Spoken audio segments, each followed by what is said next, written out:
Here's a cheat sheet for limits. I'm going to go through every single one of these step by step. You got this. First, always check if the denominator is 0. If it isn't, then you just plug it in and you're done. They always give you this insane hard-looking question that you just got to plug it in.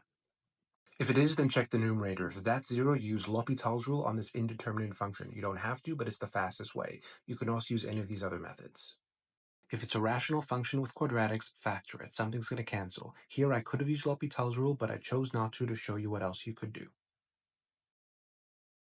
If there's a constant plus or minus a root, use conjugates. It's the same thing, just with a plus instead of a minus. It's going to work. They're testing you on this. If there's a higher order root, use substitution. They're probably testing you on it, and don't forget to change the number under the limit. Here it went from a 7 to a 4. Once that's done, use another method to solve it. Most likely you'll be able to factor it and cancel out a term and solve it.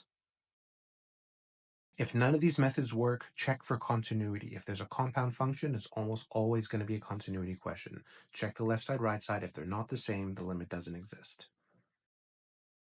Remember, an absolute value question is just a fancy continuity question. Split it into compound function, change the denominator so one is negative and one is positive, and check if the limit exists.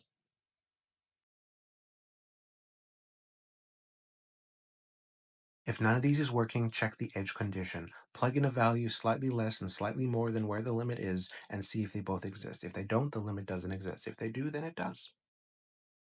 If you're stuck on a question, put your attempt in the comments and I'll help you out.